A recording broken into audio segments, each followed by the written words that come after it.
Thank you. I'd like to thank Alberta Centre for Child, Family and Community Research for managing this talk and for the funding provided by Alberta Education.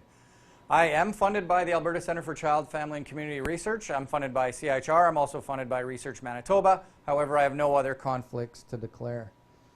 I'd like to acknowledge that we are on Treaty 6 territory, home of the Cree, Blackfoot, homeland of the Métis, the Anishinaabe, and Sioux communities.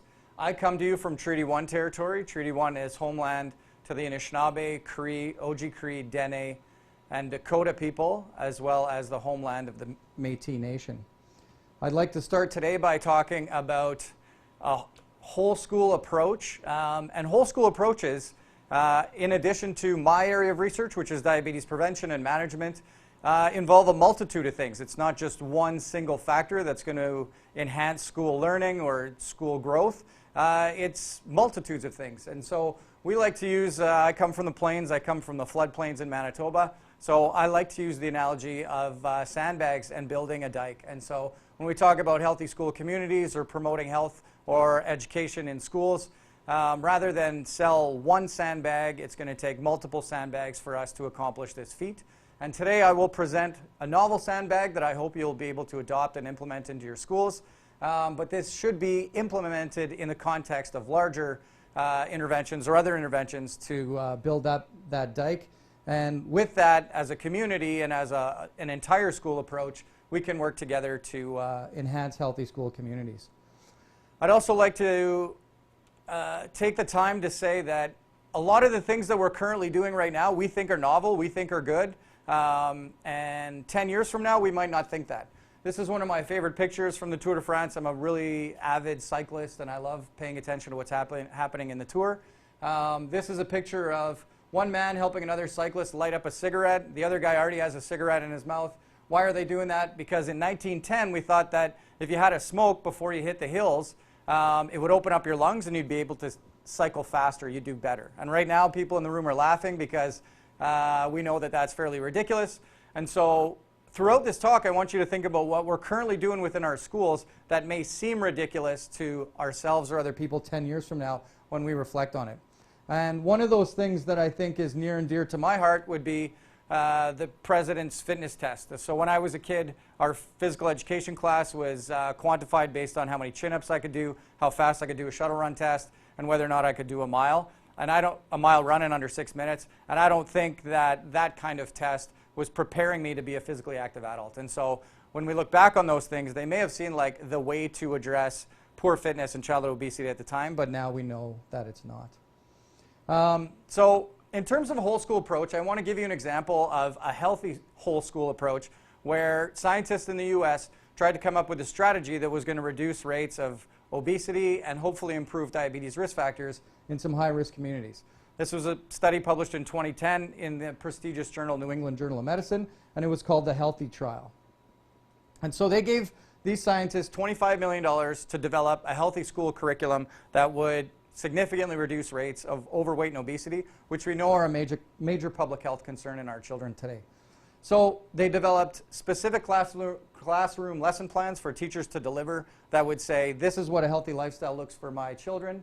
They delivered family newsletters. They engaged families in the intervention. They had a summer break challenge so that all the learning that happened during the school year was continued throughout the summer. They had a health promotion coordinator in every school.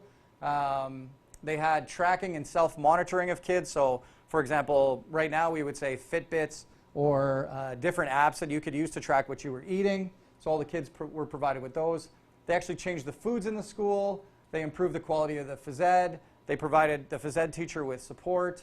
And then they delivered this for over 3 years. They studied high-risk students. So the majority, 50% of the school was overweight or obese. The majority were coming from families where there was low high school graduation among their parents. The majority were ethnic minorities.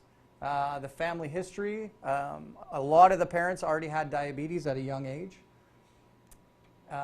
They delivered this in 6,000 students across 42 schools in multiple states. And like I said before, they delivered this between grades 6 and 8. So this is like the ideal gold standard intervention that we would do. In terms of nutrition, they had $9,000 spread over 3 years to do a food service overhaul of their cafeteria. They had hands-on monitoring by a dietitian. They provided the cafeteria with $175 per year to support training for the manager. The workers received $75 for preparing healthier foods. Every semester had a new theme around healthy foods, and students actually had 1 to 2 taste tests per year. The total cost, $1 million per year spread across those schools. In terms of physical activity, $15,000 over 3 years in new equipment. They had new lesson plans for the teachers. The teacher was given training on how to deliver the intervention and paid for that. Reimbursed for 6-hour training sessions on how to deliver more active programming in the classroom, booster sessions halfway through the year, and then some money to collect data.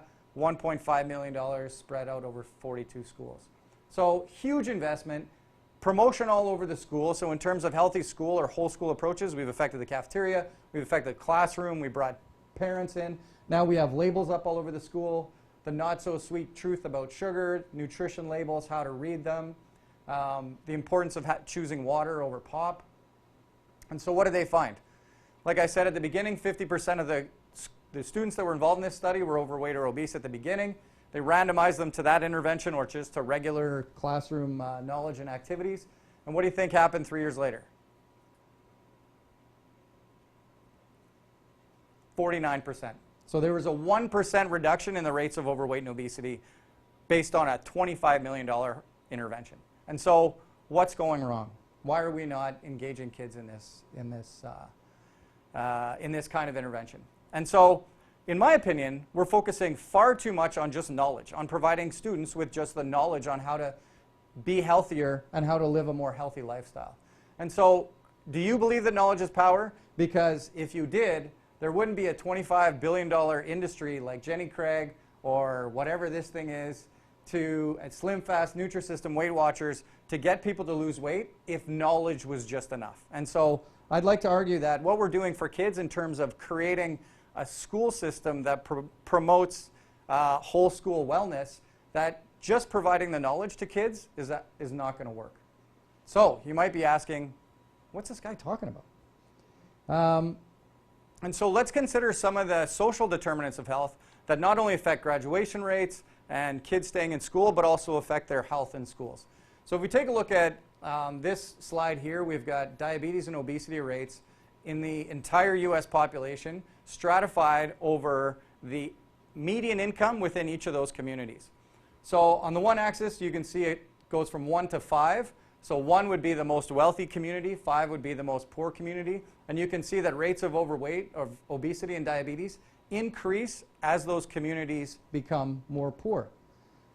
If we take a look at just our adolescents, this is a little bit of a complicated graph, but it reflects the impact of poverty and social determinants of health on the health of children. So in 1971 and 1974, rates of overweight and obesity were around 5% in teenagers. And the dark blue represents the more affluent kids, the light blue represents the less affluent or the more poor kids. This is a national survey, so it represents the entire population in the US. By 76, rates of overweight nudged a little bit over 5% in the poor youth and hovered a little under 5% in the less poor youth. And look what happened in 1988. Rates of overweight skyrocketed around 3.5-fold in the poor households, but only increased around 1.5-fold in the affluent households. And by 2004, we're seeing rates of overweight and obesity hovering around 22% in the poor households, but just under 16%. So these are social determinants of health. These are inequities in our society, and those inequities are leading to health disparities in our kids. Here's some data from Manitoba showing the same thing. On the top graph, we have readiness for grade 1. On the bottom graph, we have completion rates of grade 12. Don't worry about what each of those quintiles represents, but the gray bars are kids living in housing. The white bars are kids not living in housing. So you can see that the gray bars on the top, 50% of kids who live in housing are not ready for grade 1. And in terms of completion rates for grade 12, high school completion rates, in the gray bars, in the worst parts of Winnipeg where kids are living in housing, only 30% of those kids are completing grade 12, and at most 60%. And you can see that the difference between the light bars and the gray bars is huge. So affluent kids are ready for school, when they hit grade 1, and they're more likely to graduate by the time they hit grade 12. But the more poor households, kids are not prepared and they're not getting through to grade 12. So what can we do about that?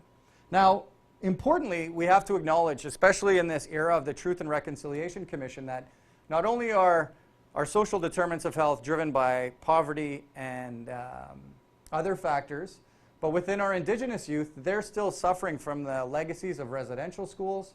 They're suffering from the legacies of government-sponsored loss of language, federal-sponsored loss of culture, and loss of land. And so these things are compounded within our Indigenous communities and our Indigenous youth, and they're still suffering from these things. And so one of the messages I want to deliver in terms of a whole school approach when working with our Indigenous schools and our Indigenous students is acknowledging the residential school activities and developing resources and tools so students can deal with that. Returning language to schools, returning culture to schools, and bringing students back onto the land. So in terms of our whole school approach, again, we can't just focus on knowledge. We have to focus on overcoming some of this adversity. So one of the analogies I like to use is if we just provide knowledge, it's like taking a group of kids, giving them a hockey stick, skates, and a puck and saying, go play hockey, but never providing them with the ice on which to skate.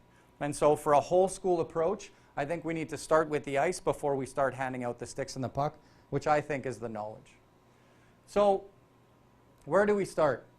There are many places we can start, but I think in terms of creating a school that is grounded in a whole school approach to overcome the social determinants of health, we have to start with something that, a concept called resilience. And this is a nice picture of resilience where you see a flower blooming from a desert, and it is reflecting succeeding in the face of adversity.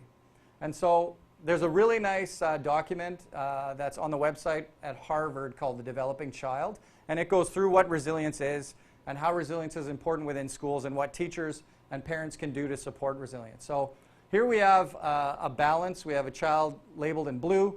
We have positive outcomes on the right, negative outcomes on the left, and you can see that the positive outweighs the negative. And so in a healthy child development within the school, you're creating a positive school environment that tries to buffer some of the negative factors that the kids are exposed to.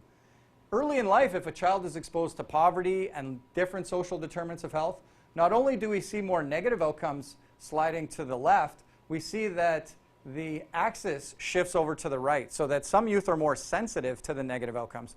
So they might not only be higher, but they're also more detrimental because the student in this case hasn't maybe had that serve and return with a parent or with a caregiver or with a teacher that could help them overcome some of the negative things. And so our job is to shift that fulcrum to the left. So knowing that a lot of these youth are suffering from the negative things, we want to create a whole school environment where that fulcrum is shifted so that they're better able to overcome that.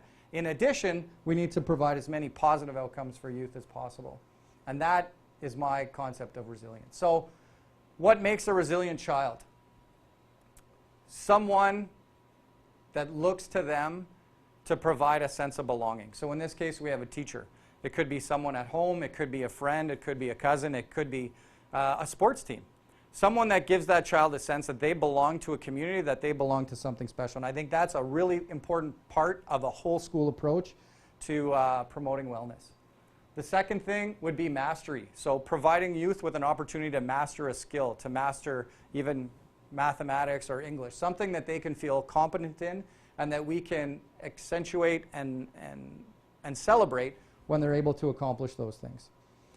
The fourth thing would be self-regulation and independence, so the child's ability to make choices within the classroom. There are a lot of really nice social and emotional tools right now where students can take a look at where they are emotionally and then have the decision and independence to go red light, yellow light, green light, and say, here's where my emotions are and here's how I want to deal with it. And then finally, culture. Culture and religion are major sources of resilience. And so within the whole school approach, our argument is we need to build some of these factors in so that we can see better educational outcomes in our kids. So the model of resilience that I would like to promote and that we promoted this year at the Shaping the Future conference, which was held by Everactive Schools, we invited Dr. Martin Brokenleg, who is an Indigenous scholar who's in Canada but comes from Sioux territory in South Dakota. And their model of resilience focuses on these 4 elements. So the first one, similar to what we described before, is belonging. So creating a sense in the school that children belong to something special. Because we know that a lot of our youth, whether they're living in poverty or whether they have overweight and obesity or a chronic condition, one of their major concerns is feeling isolated from the school, isolated from the family. So what can you do in your school to promote a sense of belonging?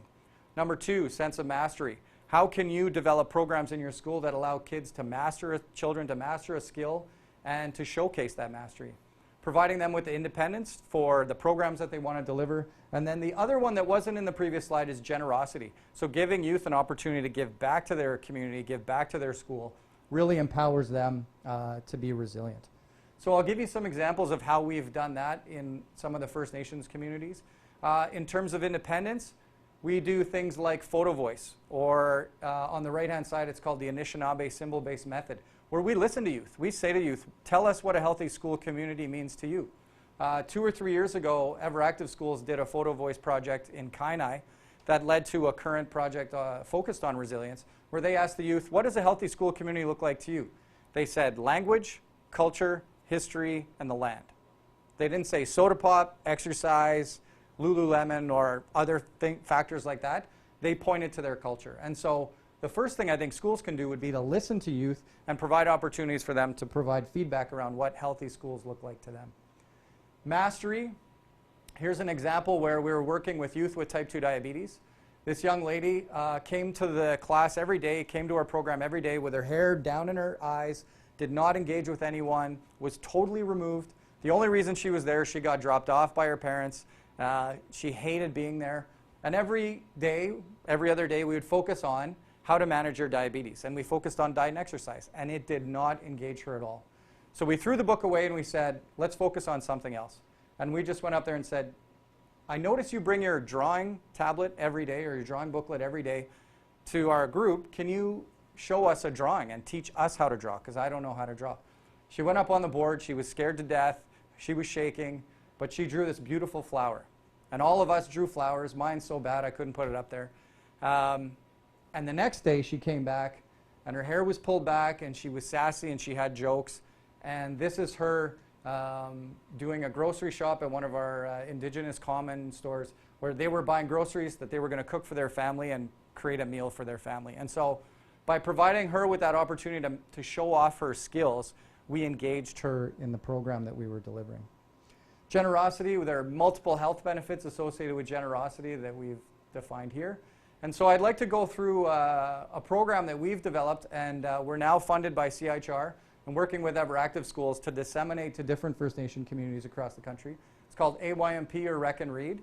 It uses Indigenous teenagers who we engage as peer mentors to deliver after-school programs within their community. We've published this in the Journal of Pediatrics. The pilot study was done in a northern isolated community called Garden Hill. It is unfortunately in the news for many things like lack of running water and various atrocities and increased rates of infection and things like that, and diabetes. It's also on ice road truckers now because it's an ice road community. But it is now starting to become commonplace in the news because of some of the positive things that they're doing in the schools. So here's an example of the ice roads and what it's like when you fly into Garden Hill. Here's a high school where we recruited teenagers to walk over to the elementary school and run after-school programs that are centered on the Circle of Courage. The peer mentoring program involves teenagers preparing healthy snacks in the upper left-hand corner there and serving the youth, engaging with the children. On the bottom picture, they're running games. This is Dr. Dodgeball for the youth. And to the right, it's the same thing. And then up top, we bring in elders and leaders in the community to teach messages about the history of the community and why it's important to be a good role model in the community. And at the end, in terms of belonging, all the youth create shirts that represent the group that they're in, and they do a sharing circle to talk about what worked and what didn't. And what we found is important health benefits. So kids who participated in that program saw reductions in their waist circumference, reductions in their body weight, and improvements in their self-esteem. And the improvement in their self-esteem led to more significant changes in their weight. But more importantly, we're seeing that more youth are getting through to grade 12. We're seeing better high school completion rates. We're seeing more students coming to class, both in the grade 4 and in the high school program. We've just expanded out to 5 communities, and we were funded by CIHR to study that expansion. We're in Anishinaabe, OG Cree, and Cree communities right now in Manitoba. Here's an example of a program being run in one of the Cree communities in northern Manitoba, where the kids love rec and read. Looks like there's a little more recking and a little less reading for these grade 4s, because rec is spelled a little bit incorrectly.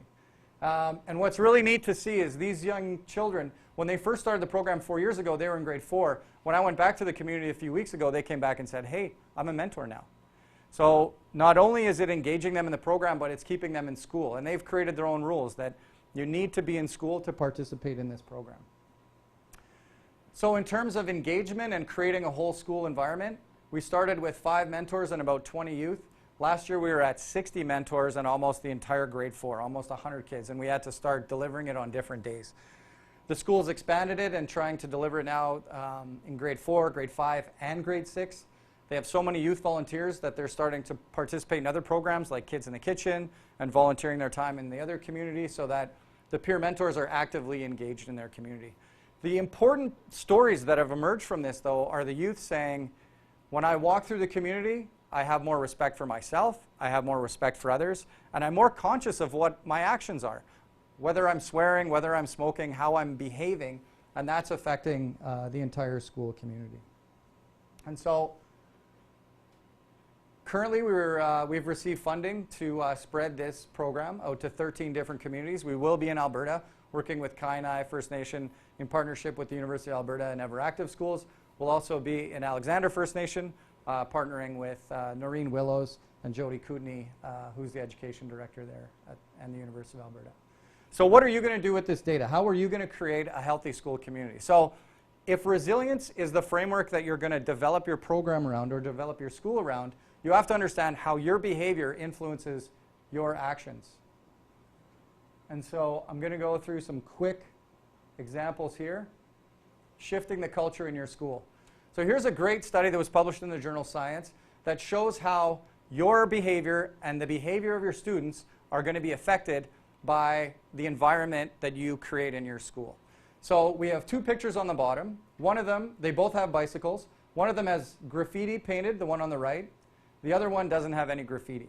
The experiment was how many people would litter. All the bikes have a little pamphlet on them, attached to them, just like when you go to a shopping center and someone sticks a pamphlet in your windshield wiper.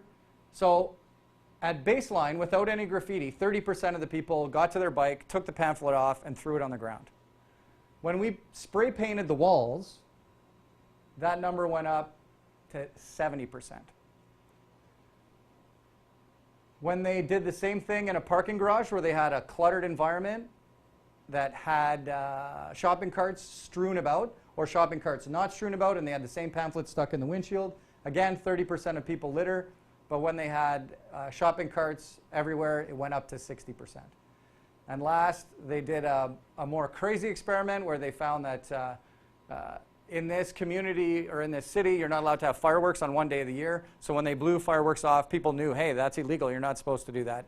And sure enough, when they had those the fireworks going off, the littering rates doubled again, showing that if you can change the environment, and this is a negative one, you will adversely affect the way people act. And so as a teacher, as a school leader, as a principal, do you have an environment where you're supporting resilience, where every teacher, every student understands the concept of resilience, and they're focusing on those 4 elements? And so from a positive standpoint, if you can create that center of resilience, that'll affect the entire school, the entire community. I have 2 stories that I'd like to leave you with from Indigenous leaders in Manitoba. The first is Clifford Greaves. He was a runner in a very, very small town called Oxford House. His first race he won locally, then he won another, then he won a third, then he went off to Thompson to run Northern Provincial Championships. He won that. Then he went down south and he won that. And everyone thought, you know, this is an amazing story of an Indigenous runner. But when you talk to Clifford, he says, my teachers, my principals, no one believed I could do it. Everyone thought, you're never going to beat those white kids. You're never going to beat those rich kids. And he said, why can't I? I won here. I can win there. And so his entire class looked to Clifford to win. And in the years leading up to that, graduation rates, like they are in northern Manitoba, were probably around 25%. And in Clifford's year, it skyrocketed to 100%. Why? When Clifford reflects on it, they saw him as a role model, and they felt like, if Clifford can do this, if he can overcome the adversity that we're living in here in Oxford House, maybe I can do that too. And that transitioned into all of his graduating class becoming leaders in the community. Austin Fled is the leader of the mentor program in Garden Hill. He graduated, he started in our program in grade 8, was a leader by grade 11 and 12. He's an EA in the school right now, and he's getting his education degree at the University of Brandon. And when you talk to Austin, he was a keynote speaker at the Shaping the Future conference this year. He says that without the experience and the role modeling that I was allowed to have as a mentor, I never would have believed in myself to be able to get through high school and then to go on to university. And so providing these youth with those opportunities really changes the environment that they're working in. So what can you do?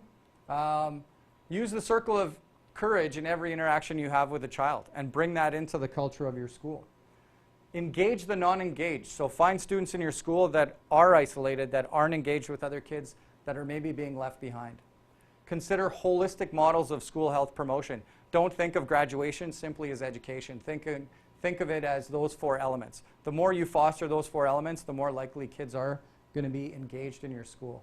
And then finally, consider the role of peer mentoring. We rely heavily on teachers and resource staff in the schools, but think about older kids in your school and how they can help, how you can engage them in the generosity piece that might lead to a more resilient school and a more resilient school community.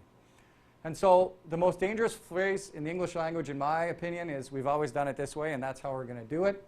And so I encourage you not to do that and to think outside the box and try to adopt some more novel interventions. This is a nice picture from one of the schools in northern Manitoba. If you think my hands are full, you should see my heart. So always believe that the youth in your school, regardless of how isolated or the social determinants of health that they're living in, regardless of how bad they are, they have a big heart and they want to give back to their community. So if we can get enough sandbags, and in my opinion, if we can start incorporating more of a resilience-based framework, we can build a big enough dike and create more healthy school environments. So I want to thank the Indigenous partners that I work with in northern Manitoba, Larry Wood, Mary Wood, and Elma McKay for providing the groundwork for some of the data that I presented there. I work with a great group in Manitoba called the DREAM Theme that studies diabetes and diabetes prevention. And then my own lab is a wonderful team that does all the work while I go and do these presentations. So if you want to get a hold of me, jonmcgavok.com, or on Twitter at Jon McGavok, and email me some questions that you have. Thank you very much. How long was that? Wow, you nailed it. 27 minutes, Oh. 20 seconds. Perfect. It's fine. Okay.